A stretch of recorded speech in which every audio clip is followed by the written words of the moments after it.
Hello friends, मैं सुधीर स्वागत करता हूं आप सभी का आपके अपने चैनल स्कोर मैक्स पे। और आज हम बात करेंगे आपके यूनिट 18 के बारे में, जिसका नाम है डाटा कलेक्शन। तो जब भी आप मार्केटिंग करते हैं, प्रोडक्शन करते हैं या बिजनेस में कोई भी अपने डिसीजन लेते हैं, तो आपको कुछ फैक्ट्स की, इंफॉर्मेशन की नीड होती है। तो इस चैप्टर में हम देखेंगे कि हम उन इंफॉर्मेशन को, उन डाटा को किस तरह कलेक्ट करते हैं। तो डाटा क्या होता है? फैक्ट्स और number collected for examination and consideration and use to help decision making. मतलब हमें डिसीजन लेने से पहले या डिसीजन लेने के लिए कुछ फैक्ट्स हमारी हेल्प करते हैं, कुछ डाटा हमारी हेल्प करता है, कुछ नंबर्स होते हैं या कुछ कह सकते हैं इंफॉर्मेशन होती हैं, जिनको रीड आउट कर जिनको एग्जामिन कर हम किसी डिसीजन को इजिली ले पाते हैं। तो अब बात करते हैं कि हमें डाटा की नीड क्यों होती है। तो सबसे पहली पॉइंट होता है इसमें, सबसे पहला पॉइंट है प्रॉब्लम आइडेंटिफिकेशन। तो हो सकता है आपकी कोई इंडस्ट्री है, आपके वहां पर आपकी जो प्रोडक्शन है वो कम हो रहा है। तो आपको अगर पता करना है कि प्रोडक्शन कम हो रहा है, उसका रीजन क्या है, तो उसके लिए आपको अपने उस ऑर्गेनाइजेशन के अंदर, उसके मैन्युफैक्चर डिपार्टमेंट के अंदर के सारे नंबर्स को पता करना होगा। आपको पता करना होगा कि वहां पर क्या फैक्ट्स चल रहे हैं, कितने वर्कर्स काम कर रहे हैं, कौन से इश्यूज हैं वहां पर, या कौन कौन सी इंफॉर्मेशन है जो कि आपके डाटा को या आपके प्रोडक्शन को इफेक्ट करती हैं। तो सबसे पहले जब हमें कोई प्रॉब्लम को पता करना होता है तो उसके लिए हमें एक डाटा की नीड होती है, डाटा की जरूरत होती है। दूसरा होता है मार्केट सिलेक्शन। तो जब आप इंटरनेशनल लेवल पे मार्केट का सिलेक्शन करते हैं अपने ट्रेड के लिए, अपनी मार्केटिंग के लिए, अपने बिजनेस के लिए, तो आपको एंटर करने से पहले एक तरह से नॉलेज होनी चाहिए उस मार्केट के बारे में, वहां के एनवायरनमेंट के बारे में, कि वहां का एनवायरनमेंट कैसा है, वहां की मार्केट कैसी है, वहां की डिमांड और सप्लाई किस तरह काम करती है, रूल्स रेगुलेशंस कैसे हैं। तो ये सब क्या है? ये सब आपके एक तरह से फैक्ट्स हैं या वहां की इंफॉर्मेशन हैं जो कि आपकी डाटा ही होती हैं। तो आपको डाटा की नीड होती है मार्केट के सिलेक्शन में। तीसरा होता है इन्वायरमेंटल चेंज। तो इन्वायरमेंटल चेंज को भी हम पता कर सकते हैं अपने इंफॉर्मेशन से। हमारे पास प्रीवियस इंफॉर्मेशन अगर होगी तो हम उसके हिसाब से एक अजम्पशन क्रिएट कर सकते हैं, एक हाइपोथेसिस बना सकते हैं कि हाँ, इस कंडीशन पे यहाँ पर इन्वायरमेंट चेंज हो रहे हैं। इस तरह से कह सकते हैं हम डिटरमाइन कर लेते हैं पहले ही किसी चीज को होने से पहले। तो उसके लिए भी हमें डाटा की इंफॉर्मेशन की जरूरत होती है। नेक्स्ट होता है selecting of marketing mix strategies. तो जब हमें किसी मार्केट में अपनी मार्केटिंग मिक्स स्ट्रेटजीज को अपनाना है, अप्लाई करना है, जैसे आपका प्रमोशन है, प्राइसिंग है, डिस्ट्रीब्यूशन है, लॉजिस्टिक्स है, तो उससे रिलेटेड भी हमें पहले वहां की इंफॉर्मेशन चाहिए होती है उसके बिहाफ पर। क्योंकि हो सकता है वहां पर सारे मेथड्स आपके ट्रांसपोर्ट के अवेलेबल ना हो, वहां पर आप एडवर्टाइजमेंट में भी सिर्फ कुछ ही मेथड्स को यूज कर सकते हो। तो इन चीजों से रिलेटेड भी हमें डाटा की नीड होती है। नेक्स्ट होता है स्ट्रेटेजी असेसमेंट। तो जब भी हम कोई स्ट्रेटेजी बनाते हैं, चाहे वो मार्केटिंग की हो, चाहे प्रोडक्शन की हो, चाहे आपकी सेल्स की हो, तो उन हर स्ट्रेटजीज को बनाने से पहले, उनको कह सकते हैं इंप्लीमेंट करने से पहले, आपको एक इंफॉर्मेशन चाहिए होती है, आपको एक फैक्ट चाहिए होते हैं उस प्रोडक्ट से या उस गुड से रिलेटेड। तो इन सभी चीजों के लिए आपको डाटा की नीड होती है, आपको डाटा की रिक्वायरमेंट होती है। तो बात करते हैं डाटा सोर्स। मतलब डाटा सोर्स कहां कहां से हम इंफॉर्मेशन को ले सकते हैं और ऐसे कौन से सोर्स है हमारे पास। तो आपके जो नॉर्मली सोर्स अवेलेबल है मार्केट में या जहां से आप डाटा को कलेक्ट करते हैं, वो दो तरीके से होते हैं। एक होता है आपका प्राइमरी सोर्स और एक होता है आपका सेकेंडरी सोर्स। मतलब आपका प्राइमरी डाटा हो गया और एक हो गया आपका सेकेंडरी डाटा। तो प्राइमरी डाटा वो होता है कि जब आप अपनी खुद की रिसर्च के लिए डाटा को खुद ही फर्स्ट टाइम कलेक्ट कर रहे हैं। मतलब वो डाटा पहले से अवेलेबल नहीं था मार्केट में, आपने उस डाटा को खुद ही अपने एफर्ट से, अपने स्किल्स से कलेक्ट किया है। चाहे आपने सर्वे किया हो, चाहे आपने इंटरव्यू किया हो, चाहे आपने सैंपलिंग करी हो, कुछ भी आप यूज कर सकते हैं। लेकिन वो डाटा पहले अवेलेबल नहीं था, आपने उस डाटा को अपनी नीड के हिसाब से, अपनी जरूरत के लिए खुद कलेक्ट करा है। तो वो होता है आपका primary data. The data which is collected for the first time for your use is known as primary data. The source happens to be primary data if the data is collected for the first time and by you as original data. तो वही उन्होंने कहा है कि जो data आप अपने use के लिए पहली बार कलेक्ट करते हैं खुद, वो आपका प्राइमरी डाटा होता है। वो प्राइमरी डाटा आपका ओरिजिनल डाटा होता है और ये फर्स्ट टाइम यूज के लिए कलेक्ट किया जाता है। अब बात करते हैं सेकेंडरी डाटा की। मतलब वो डाटा जो मार्केट में पहले से अवेलेबल है, उस डाटा का यूज कर हम अपने डिसीजंस को लेते हैं। तो वो होते हैं आपके सेकेंडरी डाटा। तो आपको इस तरह समझ सकते हैं प्राइमरी और सेकेंडरी डाटा को कि जब गवर्नमेंट नेशनल इनकम का डाटा प्रिपेयर करवाती है सेंसस के लिए, मतलब हर घर में सर्वे होते हैं, वो एक डाटा प्रोवाइड करवाती है, डाटा कलेक्ट करती है कि हर घर की कितनी इनकम है, उसके घर में कितने पर्सन है या कितनी पॉपुलेशन है। तो वो तो उसने किसके लिए काम किया, सेंसस के लिए काम किया, क्योंकि उसे अपना सेंसस तैयार करना होता है हर 10 साल में। तो गवर्नमेंट के लिए तो वो हो गया प्राइमरी डाटा। लेकिन अभी कोई ऑर्गेनाइजेशंस गवर्नमेंट के उसी प्राइमरी डाटा को यूज कर अपने प्रोडक्ट को मोल्ड करे उनके हिसाब से, अपनी स्ट्रेटजीज को बनाए उनके हिसाब से, तो वो हो जाएगा सेकेंडरी डाटा आपके लिए, ऑर्गेनाइजेशंस के लिए। तो प्राइमरी तब होता है जब उसको पहली बार कलेक्ट किया जाता है, बनाया जाता है, अब वो ओरिजिनल होता है, तो वो होता है प्राइमरी डाटा। लेकिन अगर बाद में उसी डाटा को कोई और यूज करे अपने एनालाइज के लिए, अपने डिसीजन मेकिंग के लिए, तो वो बन जाता है आपका सेकेंडरी डाटा। अब बात करते हैं source and usage of secondary data, कि हम कहां से सेकेंडरी डाटा को कलेक्ट करते हैं और इसके क्या यूज होते हैं। तो सबसे पहली बात होती है, सेकेंडरी डाटा को हम दो पार्ट में डिवाइड करते हैं। एक होता है आपका इंटरनल डाटा, दूसरा होता है एक्सटर्नल डाटा। इंटरनल मतलब आप नाम से समझ सकते हैं, जो इंफॉर्मेशन, जो डाटा, जो फैक्ट्स रेलिवेंट्स आपके ऑर्गेनाइजेशन के अंदर अवेलेबल होते हैं, चाहे वो आपके ऑर्गेनाइजेशन की इनवॉइसेस हो, आपकी सेल्समैन की रिपोर्ट हो, शिपमेंट रिपोर्ट्स हो, आपके ऑपरेटिंग स्टेटमेंट्स हो, आपकी बैलेंस शीट हो, रजिस्टर्स हो, या प्रीवियस रिकॉर्ड्स, आपके टर्नओवर रिकॉर्ड्स हो। ये सब क्या है, ये सब आपके ऑर्गेनाइजेशन में अवेलेबल होते हैं। ये आपके ऑर्गेनाइजेशन के इंटरनल डाटा होते हैं, और इनको कलेक्ट करने के लिए आपको बहुत ज्यादा फॉर्मल टेक्निक्स की भी नीड नहीं होती, क्योंकि जो चीज आपके पास खुद अवेलेबल है उसको कलेक्ट करने के लिए आपको फॉर्मल टेक्निक्स का यूज करने की नीड नहीं होती। तो ये होते हैं आपके इंटरनल डाटा, जहां से हम डाटा को कलेक्ट करते हैं। अब बात करते हैं एक्सटर्नल डाटा की। External data refers to data which is available outside the company, मतलब हमारे ऑर्गेनाइजेशन से बाहर जो डाटा अवेलेबल होता है उसको यूज करते हैं, वो होता है हमारा एक्सटर्नल डाटा। तो collection of external data is more difficult, क्योंकि जब कोई चीज हमारे ऑर्गेनाइजेशन से बाहर है, हमारी जो कहते हैं उस पर पकड़ नहीं है, उसके ऊपर हमारा कंट्रोल नहीं है, तो उस डाटा को कलेक्ट करना मुश्किल होता है कंपैरिजन टू इंटरनल डाटा के। तो सबसे पहली प्रॉब्लम होती है कि उस सोर्स को पहचानना, कि हम कहां से उस डाटा को कलेक्ट करेंगे और हमें किस तरह का डाटा चाहिए अपने प्रोजेक्ट के लिए। तो एक्सटर्नल डाटा को भी अब आगे फर्दर डिवाइड किया गया है 4 ग्रुप्स में। पहला होता है सेंसस एंड रजिस्ट्रेशन डाटा, मतलब हम एक्सटर्नल डाटा में जो हमारी गवर्नमेंट सेंसस तैयार करती है या रजिस्ट्रेशन डाटा होता है जो गवर्नमेंट का होता है, हम उसको यूज कर सकते हैं अपने यूज के लिए। दूसरा होता है individual publication publicity circulated such as encyclopedia, books, bulletins and periodicals, मतलब दूसरे में वो होता है जो आपकी पब्लिसिटी बुक्स होती हैं, मैगजीन्स होती हैं, बुलेटिन्स होती हैं, या आपकी एनसाइक्लोपीडिया है, जो डाटा अवेलेबल है आपका नेट पे भी है, मार्केट में भी है, उसको यूज कर सकते हैं हम। तीसरा होता है कि आपका data collected for sale on a commercial basis. अब जब आप सेल्स करते हैं कमर्शियल बेसिस पे, तो वहां से आप एक डाटा कलेक्ट करते हैं।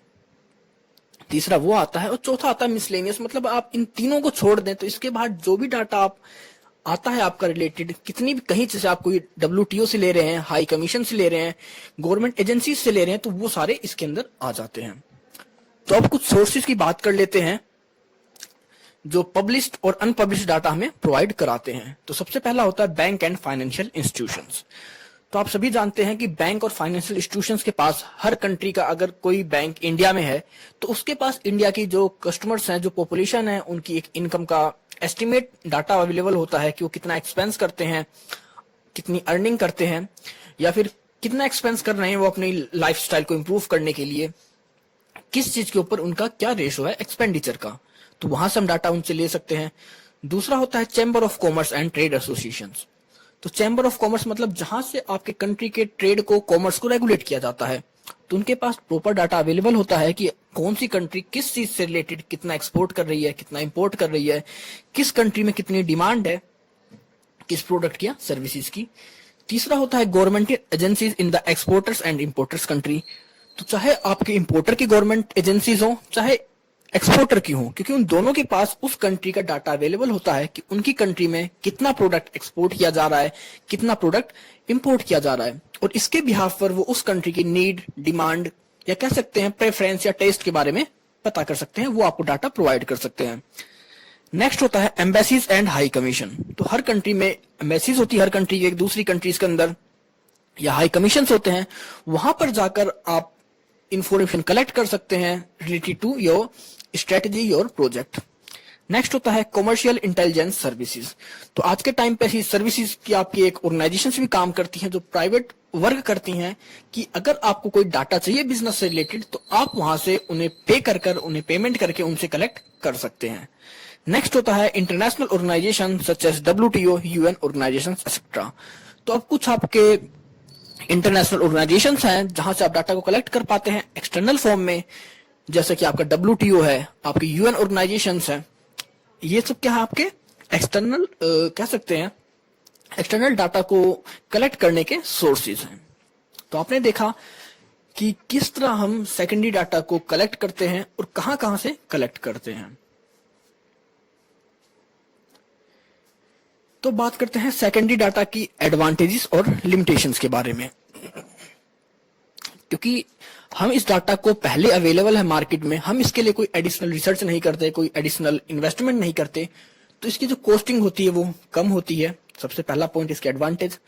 दूसरा है if the marketing research can not be completely solve with the aid of secondary data, such data still be valuable. अब कई बार हमने जो डाटा कलेक्ट किया है, हो सकता है हमारी जो प्रॉब्लम थी, हमारे जो इश्यूज थे वो पूरे सोल्व ना हुए हों हमारे इस डाटा से, लेकिन फिर भी वो डाटा हमारे लिए इन फ्यूचर में कह सकते हैं वैल्यूएबल हो सकता है उस डाटा को किसी और डिसीजन के लिए यूज कर लें। नेक्स्ट होता है less time required to collect secondary data. क्योंकि इसमें आप रियल डाटा नहीं होता, ओरिजिनल डाटा नहीं होता, तो इसके जो टाइम लगता है वो भी बहुत कम लगता है कलेक्ट करने में। नेक्स्ट होता है it is economical, it saves efforts and expenses. तो सबसे बात हमने पहले में बताया था कि इसकी जो कॉस्ट होती है कम होती है, क्योंकि आप इसे सेकेंडरी मीडियम में यूज कर रहे हैं, इसके लिए आप कोई रिसर्च नहीं कर रहे, कोई सर्वे नहीं कर रहे, कोई इंटरव्यू नहीं कर रहे, तो इकोनॉमिकल होता है और आपके एफर्ट्स को, आपके एक्सपेंसेस को बचाता है। नेक्स्ट है it provides a basis for comparison for the data that is collected by the researcher. तो एक तरह से कंपैरिजन के लिए एक डाटा अवेलेबल करवाता है रिसर्चर को, क्योंकि रिसर्चर ने जो कलेक्ट किया है वो डाटा और जो उसने मार्केट से कलेक्ट किया है वो डाटा, उनके बीच में क्या कंपैरिजन है, क्या रिलेशन है और किस तरह कस्टमर की जो नीड है, टेस्ट है, वो चेंज हो रहे हैं। बात करते हैं लिमिटेशंस की। तो सबसे पहली बात, आपका जो सेकेंडरी डाटा होता है ये एक्यूरेसी पे एकदम परफेक्ट नहीं होता। ये नहीं कह सकते कि ये आपका जो सेकेंडरी डाटा आपने कलेक्ट किया है वो एकदम सही हो, ये रिलायबल नहीं होता। दूसरा होता है डाटा में बी आउटडेटेड। तो हो सकता है जब डाटा प्राइमरी सोर्स के लिए कलेक्ट किया गया था उस टाइम पे उस चीज का ट्रेंड हो, उस टाइम पे वो चीज काम में आ रही हो, लेकिन जब आप उस चीज को कलेक्ट कर रहे हैं तो हो सकता है वो डाटा आउटडेटेड हो चुका हो, या उस डाटा की जो इंफॉर्मेशन थी या फिर उस डाटा से जो रिजल्ट था वो अब यूजफुल ना हो, या उसका जो डिसीजन मेकिंग में उसको यूज करने वाले थे वो आउटडेटेड हो चुका हो। नेक्स्ट होता है they are not suitable for business research. अब जरूरी नहीं है आपने जो सेकेंडरी डाटा कलेक्ट किया है वो उसी फॉर्मेट में हो, उसी तरह से प्रेजेंटेशन हो या उसी तरह से प्रेजेंट किया गया उस डाटा को जैसा आपको अपनी बिजनेस रिसर्च के लिए चाहिए। तो ये इसके थे कुछ लिमिटेशंस। तो बात करते हैं, हमने सेकेंडरी डाटा के बारे में बात कर ली, कहां से कलेक्ट करते हैं, किस तरह कलेक्ट करते हैं और कौन कौन से मेथड है। तो बात करते हैं प्राइमरी डाटा की। तो प्राइमरी डाटा को हम किन किन मेथड से कलेक्ट करते हैं। तो हमारे पास 4 मेथड हैं, 4 तरीके होते हैं प्राइमरी डाटा को कलेक्ट करने के, या यूं कहें कि ओरिजिनल डाटा को कलेक्ट करने के। तो सबसे पहला होता है आपका ऑब्जर्वेशन, दूसरा होता है आपका क्वेश्चनायर, तीसरा होता है इंटरव्यूइंग, चौथा होता है सैंपलिंग। तो इनको अब हम 1 बाय 1 कंप्लीट करेंगे। तो सबसे पहला होता है observation. Observation is a method that employs vision as its main means of the data collection. Observation होता क्या है, आप किसी चीज को देखकर उससे रिलेटेड इंफॉर्मेशन कलेक्ट करते हैं। शॉर्ट में यही होता है आपका ऑब्जर्वेशन। मतलब आप किसी को कुछ काम करते हुए देख रहे हैं, आप उसे एनालाइज कर रहे हैं, आप उसे ऑब्जर्व कर रहे हैं कि वो उस काम को किस तरह कर रहा है और किन प्रोसेस को यूज कर, किन स्ट्रेटजीज को यूज कर वो कोई काम करता है। इसमें नॉर्मली हम अपने विजन का यूज करते हैं डाटा को कलेक्ट करने के लिए। It implies the use of eyes rather than the years and the voice. इसमें हम अपने सुनने और बोलने की कंपैरिजन अपनी आंखों को ज्यादा प्रेफरेंस देते हैं, क्योंकि हम वही ऑब्जर्व करते हैं जो हमारी आंखें देखती हैं। Observation is accurate watching and nothing of phenomena as they occur with the regard of the cause and effect of mutual relations. तो अगर आपने एक्यूरेट अपना ऑब्जर्वेशन किया है, आप सही से किसी चीज को ऑब्जर्व कर रहे हैं, तो आपको वहां जो डाटा मिलेगा वो एक्यूरेट मिलेगा, अच्छा मिलेगा। Observation is watching behaviour of the other person as it actually happens without controlling it. तो आपका जो बिहेवियर होता है ऑब्जर्वेशन का, जब आप किसी को देखते हैं, किसी पर्सन कुछ काम करने के लिए, तो आप उसे कंट्रोल नहीं कर सकते, लेकिन आप उसको देखकर ही उसके बारे में एक अजम्पशन क्रिएट कर सकते हैं, एक आइडियोलॉजी बना सकते हैं कि हाँ वो काम किस तरह कर रहा है या किस तरह नहीं कर रहा, क्योंकि आप उस टाइम उस चीज को कंट्रोल नहीं कर सकते, क्योंकि आप वही देखेंगे जो वो कर रहा है। Thus recordings information without asking questions is called observation method. तो यही होता है कि जब आप कस्टमर को बिना इंटरेक्ट करे उससे, या बिना उसके क्वेश्चन करे, बिना उससे क्वेश्चंस करे, अपने आप में एक ऑब्जर्वेशन कलेक्ट करते हैं, एक इंफॉर्मेशन कलेक्ट करते हैं, डाटा कलेक्ट करते हैं, उसी को आप कहते हैं ऑब्जर्वेशन मेथड। तो नॉर्मली इसके अंदर हम कस्टमर से या अपने किसी भी एम्प्लॉय से क्वेश्चंस को नहीं पूछते या क्वेश्चंस नहीं करते उससे, लेकिन हम उसको ऑब्जर्व करके ही उससे रिलेटेड डाटा और फैक्ट्स को कलेक्ट कर लेते हैं। Following are some examples of observation method of data collection. तो डाटा कलेक्शन के जो ऑब्जर्वेशन मेथड होता है उसके कुछ एग्जांपल्स हैं। तो सबसे पहला है observing salesman behaviour on sales call. तो इसमें पहला है कि जब कोई सेल्समैन के पास सेल्स कॉल आती है तो क्या रिएक्ट करता है, किस तरह वो उस कॉल के लिए रिस्पॉन्स करेगा, किस तरह वो वहां पर अपनी सेल्स को इजीली कर पाएगा, किस तरह कस्टमर के जो डाउट्स हैं, क्वारीज उनको क्लियर करेगा। ये सब होता है आपका जब आप देखते क्या करता है ऑब्जर्व। क्योंकि अगर आपके पास कोई सेल्समैन आता है तो उसकी कंपनी कई बार आपसे बोलती है कि आप अपना फीडबैक इसके बारे में दें, तो वो भी इसी का पार्ट हो जाता है, क्योंकि वो बिहेवियर चेक कर रहे हैं, देख रहे हैं कि वो कस्टमर किस तरह रिएक्ट कर रहा है सेल्स कॉल के बाद में। दूसरा होता है observing customers behaviour to advertisement. तो हम देखेंगे कि अगर कोई एडवर्टाइजमेंट कस्टमर देखता है तो उसके बाद उसका बिहेवियर क्या होता है। हमने कोई एडवर्टाइजमेंट मार्केट में लॉन्च किया, चारों तरफ हमने बैनर लगवा दिए, उसकी पब्लिसिटी कर दी, एडवर्टाइजमेंट की पोस्टर लगवा दिए। अब उसके बाद देखेंगे कस्टमर ने जब उस एडवर्टाइजमेंट को देखा तो उसके बाद कस्टमर उस प्रोडक्ट को परचेज कर रहा है या नहीं, तो वो भी हमारी ऑब्जर्वेशन है कस्टमर के बिहेवियर की। नेक्स्ट है observing response of customer to a display of a particular product. अब हम कस्टमर को कोई पर्टिकुलर प्रोडक्ट दिखाते हैं तो हम देखते हैं क्योंकि उससे रिलेटेड कस्टमर क्या रिस्पॉन्स करेगा। हो सकता है कस्टमर को प्रोडक्ट पसंद ना आए, और हो सकता है कस्टमर उसके बारे में और पूछे, आपसे और इंफॉर्मेशन चाहे, तो उस समय पता लगता है कि कस्टमर उसके बारे में इंटरेस्टेड है या नहीं, या कस्टमर को लाइक है वो प्रोडक्ट या नहीं, या उसकी डिसलाइक है। नेक्स्ट होता है observing the stocking patterns of retailers. इसी में देखते हैं कि कौन सा रिटेलर जो है वो किस तरह प्रोडक्ट को स्टॉक कर रहे हैं, उनके स्टॉकिंग पैटर्न क्या है, क्योंकि जिस तरह हम सेल्स करेंगे और जिस तरह वो डिमांड करेगा हमसे प्रोडक्ट की, उसके हिसाब से हम ऑब्जर्व कर लेते हैं कि किस तरह से ये स्टॉकिंग कर रहा है अपने प्रोडक्ट्स की। तो इसमें हम बिना क्वेश्चन करे सामने वाले से उसके पैटर्न को देखकर, उसको ऑब्जर्व कर उसके बारे में डाटा कलेक्ट कर लेते हैं। तो observation method of collecting data is systematic, viewing और deliberate study through the eyes. यह आपकी एक स्टडी है, एक डेलिब्रेट मेथड है जिसमें आप अपनी आंखों से देखकर डाटा को कलेक्ट करते हैं, कलेक्शन करते हैं डाटा का। The observation may be done in natural or systematic situation, simulated situation। तो हो सकता है कि आप जो ये ऑब्जर्वेशन कर रहे हैं, या तो आप इसे रियल फेस टू फेस या आप कस्टमर को सामने से देखकर कर रहे हैं, या फिर हो सकता है आप उसको हिडन कैमरा से या और भी मेथड्स है उनके थ्रू उस पर नजर रखकर उसके ऑब्जर्वेशंस को रिकॉर्ड कर रहे हैं, उनसे रिलेटेड डाटा कलेक्ट कर रहे हैं। क्योंकि जरूरी नहीं होता हम हर कस्टमर से इंटरेक्ट कर पाए, हम हर सेल्स पर्सन से उसकी सेल्स के टाइम उसको देख पाए। तो कई बार हम सीसीटीवी कैमरास का या हिडन कैमरेस का भी यूज करते हैं उनकी ऑब्जर्वेशंस को देखने के लिए, उनकी एक्टिविटीज को देखने के लिए, जिनसे कि हम उनसे रिलेटेड जितना भी इंफॉर्मेशन होता है, डाटा होता है, उसको कलेक्ट कर सकें। अब बात आती है क्वेश्चनायर की। तो क्वेश्चनायर जैसा कि आप इमेज में देख सकते हैं कि क्वेश्चनायर मतलब कोई क्वेश्चन होता है और उसके अंदर कस्टमर को ऑप्शन दिए जाते हैं कि आप इसमें से क्या चूज करते हैं। मतलब कोई क्वेश्चन है, नीचे उसके 3 ऑप्शन दे दिए जाएंगे, तो कस्टमर को उसमें से कोई एक क्वेश्चन पे या एक ऑप्शन पे टिक करना होता है। मतलब हमसे क्वेश्चनर के फॉर्म में पूछते हैं वो होता है क्वेश्चनर। तो देखते हैं, questionnaire is as a instrument of research which consist of a list of questions along with the choice of answers. तो क्वेश्चनर में एक क्वेश्चंस की लिस्ट होती है जो कि आंसर्स की चॉइस के साथ होती है। मतलब एक क्वेश्चन होगा तो उसके 2-3 चॉइस होगी आंसर्स की, फिर नेक्स्ट क्वेश्चन होगा, फिर उसमें 2-3 चॉइस होगी आंसर की। कुछ इसी तरह का होता है ये क्वेश्चनर, जो कि हम कस्टमर से फिल करवाते हैं उससे डाटा को कलेक्ट करने के लिए।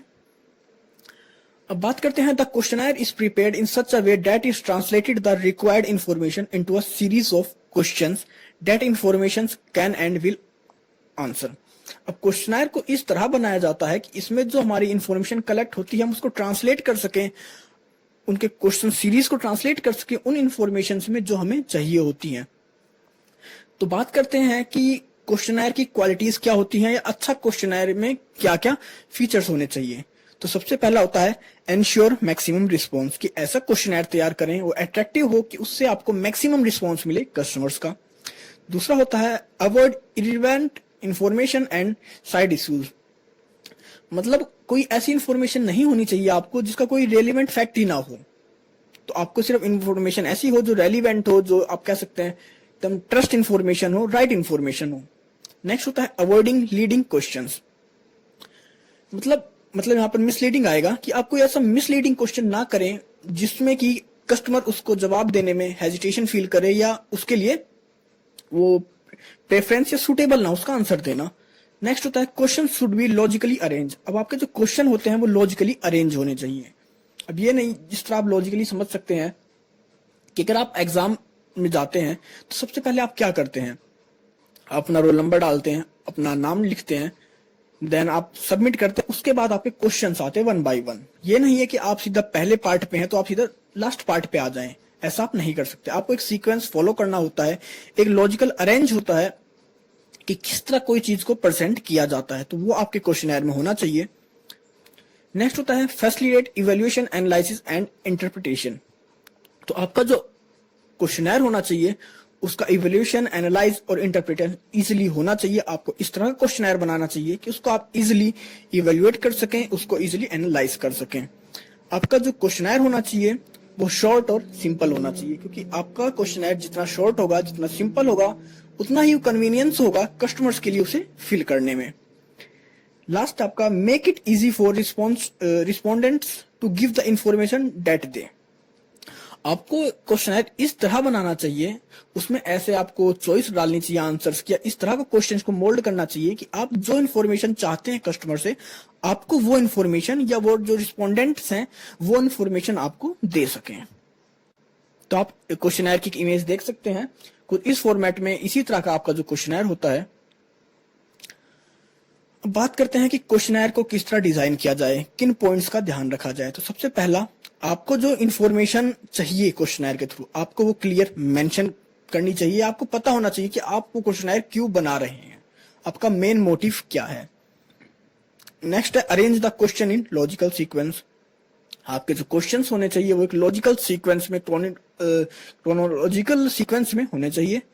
नेक्स्ट होता है pre test of questionnaire on a pilot sample, आपका जो क्वेश्चनर है उसको आप पब्लिक के लिए पब्लिक करने से पहले, वहां पर क्वेश्चनर उनसे फिल करवाने से पहले उसे अपने ऑर्गेनाइजेशन में एज अ सैंपल पहले कलेक्ट करें, उससे डाटा वहां भरवा के देखें, उसका टेस्ट करें कि क्या आपने जो सैंपल बनाया है क्वेश्चनर का वो सही है, उससे आप डाटा कलेक्ट कर पाएंगे या नहीं है।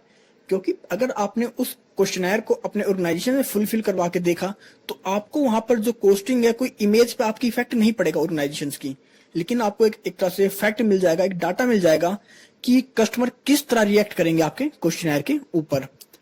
नेक्स्ट होता है examine the result of pilot sample both for the point of view of is with which the information gathered can be tabulated and the information of the quality of the information. फिर अब आपने जो pilot sample अपने organisation में examine किया है, वहां पर उसको टेस्ट किया है, अब आप उसको कन्वे करके देखिए, कन्वर्ट करके देखिए इंफॉर्मेशन में, टेबलेटेड फॉर्म में, और उसकी क्वालिटी ऑफ इंफॉर्मेशन को चेक करिए कि आपको जो क्वालिटी ऑफ इंफॉर्मेशन चाहिए थी, आपने जो डाटा कलेक्ट किया है अपने कस्टमर से या अपने ऑर्गेनाइजेशन के अंदर, क्या आप उसको इजिली कन्वर्ट कर पा रहे हैं इंफॉर्मेशन में, उसको इजिली कन्वर्ट कर पा रहे हैं आप टेबुलर फॉर्म में। फिर देखते हैं कि आपका जो साइज होना चाहिए क्वेश्चनर का वो मिनिमम से मिनिमम होना चाहिए, क्योंकि अगर आप कोई बहुत लंबी चौड़ी चीज बना देते हैं तो उसके बारे में हम भी बोर फील करने लगते हैं, उसमें इंटरेस्ट नहीं दिखाते। लेकिन अगर कोई बहुत शॉर्ट है तो फिर भी कस्टमर अगर देखेगा तो हो सकता है वो उसको फिल कर दे। लेकिन अगर वही क्वेश्चनर में आप 100 क्वेश्चंस डाल दें तो कोई भी कस्टमर उसको उसके लिए या उसके साथ रिस्पॉन्स नहीं करेगा। तो आपका जो अपना क्वेश्चनर का साइज होना चाहिए, रखना चाहिए, वो मिनिमम रखना चाहिए। नेक्स्ट है make a written list of points that need to covered in term of the overall research objectives. तो अब आपके पास एक रिसर्च पॉइंट्स होने चाहिए, लिस्ट होनी चाहिए उन पॉइंट्स की कि आपको जिन पॉइंट्स को कवर करना है अपने क्वेश्चनर में, उसके हिसाब से आप अपने क्वेश्चंस को डेवलप करेंगे। नेक्स्ट होता है information already obtained through other mean should not be duplicated on the questionnaire unless it needs verifying. तो अगर आपने किसी और सोर्स का मेथड का यूज करके कोई और इंफॉर्मेशन कलेक्ट करी है तो उस इंफॉर्मेशन को आप अपने क्वेश्चनर में ना इंक्लूड करें। और अगर आप उसे इंक्लूड करते हैं तो हो सकता है सिर्फ तब इंक्लूड करें जब आपको वेरीफाई करना हो, आपका डाटा ट्रस्टेबल ना हो, उस कंडीशन में उसे वहां पर यूज करें। नहीं तो आपका जो एफर्ट है वो वेस्ट जाता है, क्योंकि आपके पास पहले से उसका इंफॉर्मेशन है, डाटा है, और आप उसी चीज को दोबारा अपने क्वेश्चनर में पूछ रहे हैं। तो क्वेश्चनर में जो क्वेश्चंस करते हैं वो किस तरह से होते हैं? नॉर्मली 4 तरीके से क्वेश्चन पूछे जाते हैं क्वेश्चनर्स में। तो देखते हैं। तो पहला होता है सिंपल चॉइस क्वेश्चन। इसमें कस्टमर को सिर्फ यस और नो में अपने रिस्पॉन्स देने होते हैं। तो एग्जाम्पल में आप देख सकते हैं, क्वेश्चन हो सकता है do you use imported products, मतलब आप इम्पोर्टेड प्रोडक्ट्स यूज करते हैं या नहीं। तो इसमें कस्टमर क्या कहेगा, या तो हाँ कहेगा या ना कहेगा। अब दूसरा होता है मल्टीपल चॉइस क्वेश्चन। अब इसमें उसके पास कई ऑप्शन होते हैं, कई चॉइस होती है अपने आंसर को देने के लिए। तो एग्जाम्पल है which brand of toothpaste do you use regularly. तो इसमें चॉइस है आपके पास कोलगेट है, पेप्सोडेंट है, नीम है। तो इनमें से जो भी वो यूज करता होगा, जो उसकी प्रेफरेंस होगी, जो उसकी चॉइस होगी, यहाँ पर वो उसको चूज करेगा। मतलब यहाँ पर उसके पास कई ऑप्शंस होते हैं आंसर्स को चूज करने के लिए। नेक्स्ट होता है ओपन माइंडेड क्वेश्चन। तो इसके अंदर आप उसको सॉल्यूशन नहीं देते, उसके लिए स्पेस छोड़ दिया जाता है कि कस्टमर अपने टेस्ट के हिसाब से, अपने माइंड के हिसाब से, अपने हिसाब से वो खुद ही अपना आंसर वहां पर डिस्क्राइब करे। एग्जाम्पल समझ सकते हैं कि what do you think are the good qualities in our machineries. तो आप पूछेंगे कस्टमर से कि हमारी मशीनरी की गुड क्वालिटीज क्या हैं, अच्छे गुड कौन से हैं जो कि आपको लगते हैं। तो वहां पर कस्टमर उसके बारे में बताएगा कि आपकी जो लाइट कम कंज्यूम करती है, अच्छे प्रोडक्ट प्रोड्यूस करती है, या इसका जो वेट है वो है कम है, या इसको हम इजिली एक दूसरी जगह पर शिफ्ट कर सकते हैं। तो ऐसे कुछ भी जवाब वो दे सकता है। मतलब ये ओपन माइंडेड क्वेश्चन होते हैं। अब नेक्स्ट होता है semantic Likert scale questions are used to record how strongly opinions are held. तो इसमें हम जब किसी के स्ट्रांगली ओपिनियंस जानना चाहते हैं कस्टमर्स के, तो वहां पर इसको यूज किया जाता है। इसको आप यूज कर सकते हैं कि मतलब किसी चीज को आपने कोई सर्विस दी और आपके बारे में जानना चाहते हैं कि आपकी सर्विस ने कस्टमर को किस लेवल तक सेटिस्फाई किया है। तो आप इसमें एग्जांपल समझ सकते हैं कि अगर आप कस्टमर से पूछते हैं are you satisfied with the present services, क्या आप सर्विस से खुश हैं, तो अपने जो व्यूज होगा, जो आंसर होगा, 3 फॉर्म में दे सकता है। या हमारे पास हमने यहाँ 3 फॉर्म में लिखे हैं कि वेरी गुड, गुड और एवरेज। तो इनमें से जिस चीज पे टिक करेगा कस्टमर, हमें पता लगेगा, हम उस चीज को डाटा, हमें इंफॉर्मेशन मिलेगी कि हमारी सर्विस से रिलेटेड। तो ये होता है आपका क्वेश्चनर्स के क्वेश्चंस के टाइप। अब बात करते हैं इंटरव्यूइंग। इंटरव्यूइंग मतलब इंटरव्यू आप शॉर्ट में समझते हैं कि इसमें 2 पर्सन होते हैं इंक्लूड, एक इंटरव्यूअर, एक रिस्पोंडेंट। इंटरव्यूअर वो होता है जो आपके क्वेश्चन, आपसे क्वेश्चंस पूछता है, और रिस्पोंडेंट वो होता है जो उन क्वेश्चंस के, उन क्वेरीज के आपको रिस्पॉन्स देता है। तो an interview is basically a meeting between 2 persons. The interviewer who knows that information he needs to obtain, and the respondent who knows the answer but who must be guided into giving useful response. तो इसमें आपका जो interviewer होता है उसके पास questions होते हैं, उसे पता होता है कि उसे कौन सी इंफॉर्मेशन कलेक्ट करनी है अपने इंटरव्यू के थ्रू, रिस्पोंडेंट्स के जवाबों को कलेक्ट कर कर। और रिस्पोंडेंट को जवाब तो यहाँ पता होते हैं, लेकिन हम उसे गाइड करता है आपका जो इंटरव्यूअर होता है कि वो किस तरह अपनी इंफॉर्मेशन को एक यूजफुल फॉर्म में हमें प्रोवाइड करें। The key of successful interviewing lies in how skilfully the interviewer can provide this guidance. तो मतलब अगर आप सक्सेसफुल इंटरव्यू देखते हैं, इंटरव्यूइंग देखते हैं, तो वहां पर होता है कि आपका जो इंटरव्यूअर है वो किस तरह इंटरव्यूअर है वो सामने वाले रिस्पोंडेंट को किस तरह गाइडेंस प्रोवाइड करता है रिलेटेड टू अपने क्वेश्चंस के। तो मतलब आप जो इंटरव्यू देखते हैं टीवी पे, रियलिटी शोज में या न्यूज चैनल्स पे, वो सब आपके इंटरव्यू के मेथड होते हैं, इंटरव्यूइंग के मेथड हैं डाटा को कलेक्ट करने के। तो बात करते हैं कि टाइप्स ऑफ इंटरव्यू, कितने तरीके के इंटरव्यू होते हैं। तो सबसे पहला होता है आपका स्ट्रक्चर्ड इंटरव्यू। मतलब इसके अंदर आपके जो क्वेश्चंस पूछे जाते हैं रिस्पोंडेंट से, उनकी पहले से ही आपके पास एक लिस्ट प्रिपेयर होती है और आपके रिस्पोंडेंट के पास भी एक लिस्ट पहले से प्रिपेयर होती है। वो वही क्वेश्चंस पूछते हैं जो उन्हें उस लिस्ट में दिए गए होते हैं या जिन क्वेश्चंस को वो पहले प्रिपेयर कर चुके होते हैं। तो इसमें कह सकते हैं कोई फ्री फ्लो या ओपन माइंडेड क्वेश्चन नहीं पूछे जाते, ये उसी पैटर्न को, उन्हीं क्वेश्चंस को फॉलो करते हैं जो कि उनके पास पहले से अवेलेबल होते हैं। और दूसरा होता है अनस्ट्रक्चर्ड इंटरव्यू। अब ये होता है आपका free flowing open minded exchange between interviewer and the respondent. इनके अंदर कोई क्वेश्चंस पहले से फिक्स नहीं होते कि आपको यही क्वेश्चंस पूछने हैं। वहां पर वो फ्री माइंड अपने क्वेश्चंस को पूछते हैं और रिस्पोंडेंट उनका जवाब देता है। अब नेक्स्ट पार्ट होता है आपका, नेक्स्ट टाइप्स होता है सेमी स्ट्रक्चर्ड इंटरव्यू। ये कॉम्बिनेशन होता है आपका स्ट्रक्चर्ड का भी और अनस्ट्रक्चर्ड इंटरव्यू का भी। इनमें कुछ क्वेश्चंस तो पहले से फिक्स होते हैं और कई बार ये कुछ ऐसे ओपन माइंडेड क्वेश्चंस भी कर लेते हैं जो कि उनके पास उस क्वेश्चनर में या उस लिस्ट में अवेलेबल नहीं होते। तो ये होते हैं टाइप्स ऑफ इंटरव्यू।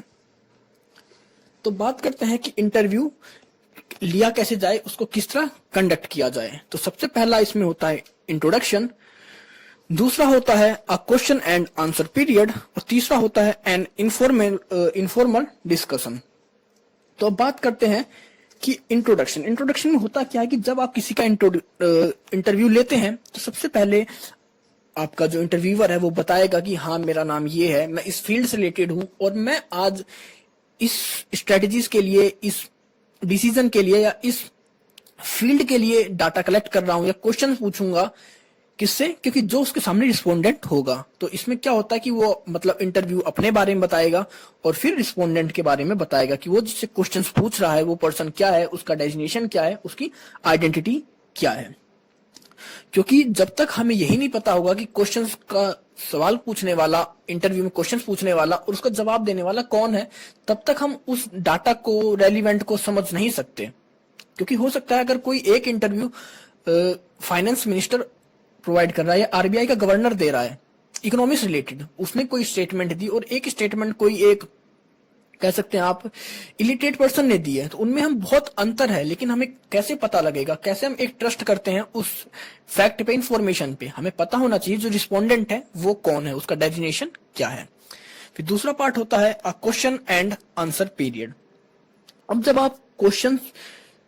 आपने एक तरह से फॉर्मल कनेक्शन एस्टेब्लिश कर लेते हैं आप अपने बीच में और रिस्पोंडेंट, मतलब जो वहां पर आपका जो इंटरव्यूअर है और आपका जो रिस्पोंडेंट है, उन दोनों के बीच में एक म्यूचुअल कन्वर्सेशन स्टार्ट हो जाती है, एक दूसरे को समझ जाते हैं, एक दूसरे के बारे में कस्टमर को पता लग जाता है। तो उसके बाद फिर शुरुआत करते हैं वो अपने क्वेश्चंस के बारे में कि उन्हें क्या पूछना है। तो सबसे पहले उन्हें बताना होता है, वो बताते हैं कि आज जो हम क्वेश्चंस पूछेंगे इनका रेलिवेंट क्या है, इनकी नीड क्या है और आप इनको किस फील्ड में यूज कर सकते हैं, और अगर हम इनसे क्वेश्चंस पूछ रहे हैं तो इसका रीजन क्या है। फिर उसके बाद होती है क्वेश्चंस की शुरुआत। तो सबसे पहले आपके जो क्वेश्चंस होते हैं वो एग्जैक्टली पूछे जाने चाहिए। ये नहीं है आप क्वेश्चंस को मोल्ड करके पूछें, आप वही क्वेश्चंस पूछे जो आपको एकदम डायरेक्ट आंसर मिल सके। और फिर जब आपका रिस्पोंडेंट कोई जवाब देता है, कोई रिस्पॉन्स देता है, तो आप कोशिश करें कि उस रिस्पॉन्स के बदले उससे और क्वेश्चंस ना पूछें या उस पर कमेंट ना करें। आप उन्हीं, क्योंकि आपको ये नहीं पता कि वो क्वेश्चन आंसर गलत है या सही है, क्योंकि आपके पास सिर्फ एक क्वेश्चन है। हर पर्सन के नजर में अगर हम आंसर देखें तो अलग अलग हो सकता है। तो आपको जो भी डाटा कलेक्ट होता है, जो भी इंफॉर्मेशन मिलती है रेस्पोंडेंट से, उसको आप कलेक्ट करिए, उसके ऊपर आप कमेंट नहीं करना चाहिए आपको। और आपको जो क्वेश्चंस पूछने होते हैं वो उनका एक सीक्वेंस में पूछिए उससे, जिस सीक्वेंस में आपने उनको पहले रिटर्न फॉर्म में सेव कर रखा है अपने पास। तो कुछ चीजें होती हैं कि आपको एक परफेक्ट टाइम भी देना होता है अपने रिस्पोंडेंट को उन क्वेश्चंस की जवाब देने के लिए। तो मैक्सिमम आपका जो टाइम पीरियड होता है इंटरव्यू का, ये भी आप इसमें देखते हैं कि आपको मैक्सिमम कितने टाइम का इंटरव्यू रखना है।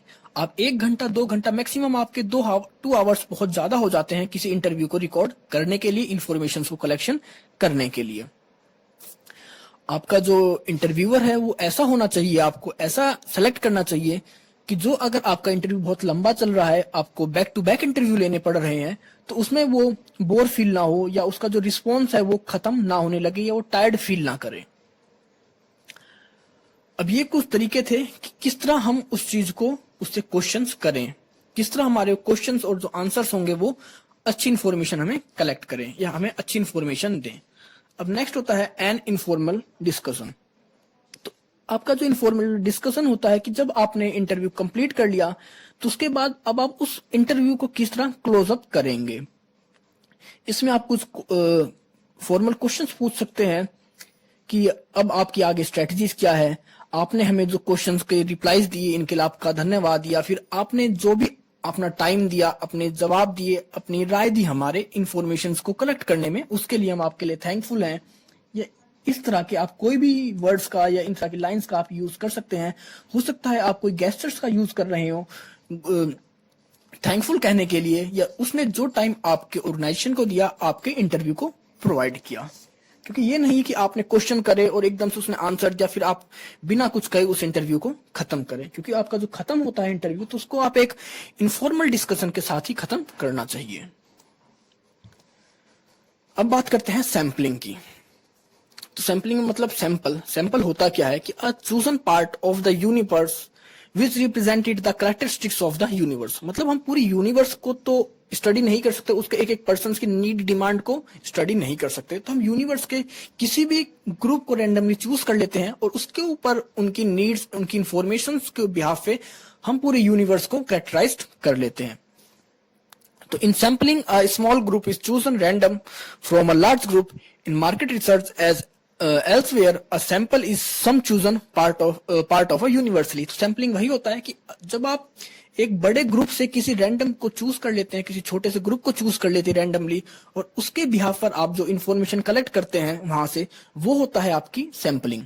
तो आप एग्जांपल में या आप इमेज में देख सकते हैं कि जो पॉपुलेशन है वो बहुत ज्यादा है, तो हमारे पास ये पॉसिबल नहीं था कि हम पॉपुलेशन में हर किसी के साथ अपने सर्वे को कंडक्ट करें, उनके साथ जाके उनके लाइक्स डिसलाइक्स या उनसे क्वेश्चंस को करें, इंटरव्यू करें। तो हमने उनमें से कुछ रैंडम 4-5 पर्सन को वहां पर चूज कर लिया और उन्हीं से हम अपने इंफॉर्मेशन को कलेक्ट करते हैं, और उन्हीं के बिहाफ पर हम समझते हैं कि जैसी इनकी थिंकिंग, जो इंफॉर्मेशन हमें इनसे मिली, वही सेम इंफॉर्मेशन हमें इस पूरी पॉपुलेशन से मिलेगी। तो बात करते हैं कि टाइप्स ऑफ सैम्पलिंग। तो टाइप्स ऑफ सैम्पलिंग 2 तरीके से होते हैं। एक होता है आपका प्रोबेबिलिटी सैम्पलिंग मेथड्स, दूसरा होता है नॉन प्रोबेबिलिटी सैम्पलिंग मेथड्स। तो अगर हम बात करें प्रोबेबिलिटी के अंदर, तो इसमें होते हैं सिंपल रैंडम सैम्पलिंग, दूसरा होता है सिस्टमैटिक सैम्पलिंग, तीसरा होता है स्ट्रेटिफाइड सैम्पलिंग, फोर्थ होता है क्लस्टर सैम्पलिंग, फिफ्थ होता है मल्टी स्टेज सैम्पलिंग। और अभी हम अगर बात करें नॉन प्रोबेबिलिटी सैम्पलिंग मेथड, तो इसमें होता है कन्वेंस सैम्पलिंग, जजमेंट सैम्पलिंग, तीसरा कोटा सैम्पलिंग। तो पहले हम इसमें दूसरे की बात करेंगे, क्योंकि प्रोबेबिलिटी सैम्पलिंग को हम इमेज के थ्रू अच्छे से समझ पाएंगे। तो दूसरे को समझ लेते हैं कि कन्वीनियंस सैम्पलिंग, मतलब इसमें आप सैंपल कलेक्ट करने के लिए उन मेथड्स का यूज करते हैं जिनमें आप कह सकते हैं कि आपके जो कस्टमर होते हैं वो कन्वेंस फील करें या कंफर्टेबल हो वहां पर सर्वे देने के लिए। तो हो सकता है आप पेट्रोल पंप के पास जाकर वहां पर जो भी आपको वहां पर कस्टमर आ रहे हैं पेट्रोल को परचेज करने के लिए, अपने व्हीकल्स में फिल करवाने के लिए, आप उनसे क्वेश्चंस कर सकते हैं कि आप मंथ में कितने का पेट्रोल डलवाते हैं, क्या आप इस क्वालिटी से सेटिस्फाई हैं, क्या आपको लगता है कि इसका प्राइस ज्यादा है या कम है। तो मतलब एक कन्वेंस सैम्पलिंग होता है। इसमें हम किसी से पर्सनल इंटरेक्शन नहीं करते, पर्सनल रैंडम चूज नहीं करते, हम कस्टमर की कन्वेंस के हिसाब से सैंपल्स को उठाते हैं। दूसरा होता है जजमेंट सैम्पलिंग। तो जजमेंट सैम्पलिंग की बात करें तो इसमें जो इन्वेस्टिगेटर्स होता है, जजमेंट होता है, वो इस चीज का यूज करता है किसी भी डिसीजन को लेने के लिए। मतलब उसे कोई डिसीजन लेना है तो पूरी यूनिवर्सिटी को या यूनिवर्स के बिहाफ पे डिसीजन नहीं लेगा, वो कुछ एक पर्सन को सिलेक्ट करता है, एक ग्रुप को सिलेक्ट करता है, चूज करता है रैंडमली, और उसके ऊपर वो अपनी क्वालिटेटिव रिसर्च को अप्लाई करता है, सर्वेस करता है, और वहां से उसे जो रिजल्ट मिलता है उसको वो अप्लाई करता है अपने डिसीजन में या जजमेंट में। नेक्स्ट होता है कोटा सैंपलिंग। तो कोटा सैंपलिंग मतलब हम जो यूनिवर्स होती है, जो पॉपुलेशन है, उसको एक पार्ट में डिवाइड कर देते हैं कि हो सकता है हमने रिच को अलग पार्ट में डिवाइड करा, एलाइट पर्सन को अलग में, और जो लोअर लेवल ग्रुप है उसको अलग में। उसके हिसाब से हम उनको कोटा दे देते हैं कि अगर कोई एलाइट ग्रुप है, उसकी पॉपुलेशन कम है, तो उसका कोटा सिर्फ हम 2% देंगे, या उसका कोटा सिर्फ हम 20% देंगे। आपका जो मिडिल क्लास है वो बहुत ज्यादा है, तो उसका कोटा हम 40% दे देंगे, और आपका जो लोअर ग्रुप है वो भी मिडिल के बराबर आता है, तो उसका भी कोटा 40 रहेगा।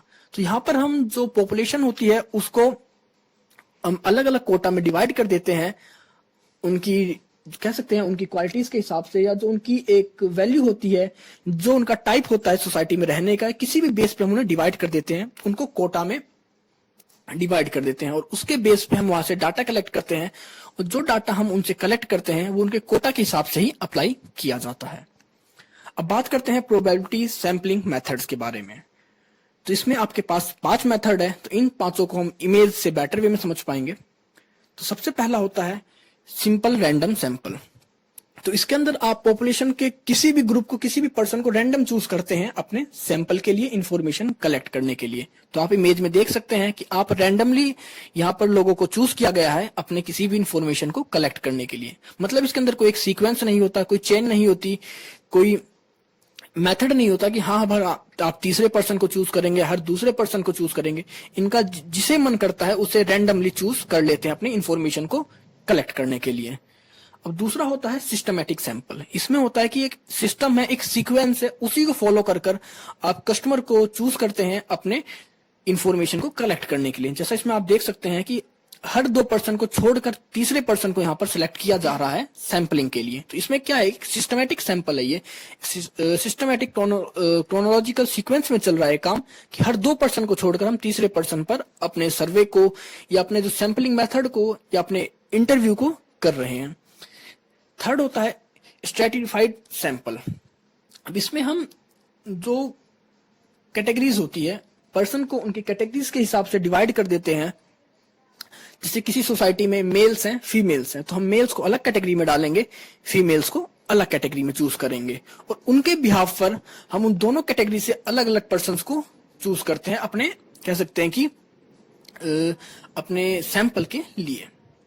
तो ये होता है आपका स्ट्रेटिफाइड सैंपल। तो स्ट्रेटिफाइड सैंपल आप नॉर्मली देखते हैं कि जैसे अगर कोई स्कूल में स्टूडेंट्स का सर्वे किया जा रहा है, टीचर्स का सर्वे किया जा रहा है, या आपके पीएन्स का सर्वे किया जा रहा है, तो उनको हर किसी को अलग अलग कह सकते हैं आप उनको अलग अलग एक कोटा में बांट देते हैं, अलग अलग कैटेगरी में बांट देते हैं कि स्टूडेंट्स का अलग है आपका सर्वे, टीचर्स का अलग सर्वे है, और जो आपके पीएन्स है उनका अलग सर्वे है, तो उसके हिसाब से करते हैं। नेक्स्ट होता है आपका क्लस्टर सर्वे। मतलब जब आपकी जो सोसाइटी होती है वो कंबाइन फॉर्म में होती है, होमोजीनियस होती है, मतलब हर कोई एक दूसरे से अलग है, तो वहां पर आप उन्हीं में से रैंडम किसी एक ग्रुप को चूज कर लेते हैं अपने सर्वे के लिए। क्योंकि जैसे आप रैंडम में चूज कर रहे थे, आप वहां पर एक एक पर्सन को चूज करते हैं, लेकिन जब हम क्लस्टर सैंपल की बात करते हैं तो आप पॉपुलेशन के किसी भी ग्रुप को रैंडमली चूज कर लेते हैं अपने सैंपल के लिए। फिफ्थ होता है मल्टी स्टेज सैंपलिंग। तो इसमें आप कई स्टेज में सैंपलिंग करते हैं।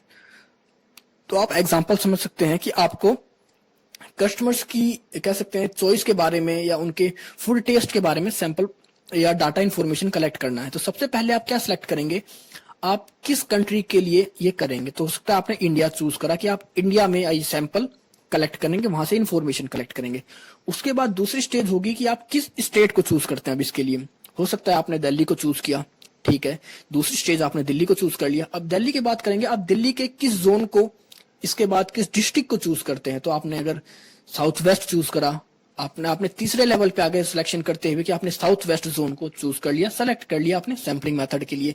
अब उसके अंदर भी होगा कि आप किस डिस्ट्रिक्ट को चूज करते हैं, किस विलेज को चूज करते हैं, और विलेज के बाद भी आप किस फैमिली को चूज करते हैं अपने सैंपल के लिए। तो ये होता है आपका मल्टी स्टेज सैंपलिंग। तो फ्रेंड्स, आपका चैप्टर खत्म होता है डाटा कलेक्शन। आई होप मैंने इसके सभी पॉइंट्स को कवर कर लिया है, और अगर आपको कोई डाउट है, कोई इशू है, तो आप मुझसे कमेंट सेक्शन में कमेंट कर पूछ सकते हैं। तो मिलते हैं जल्दी एक नई वीडियो के साथ, तब तक के लिए take care, good bye friends.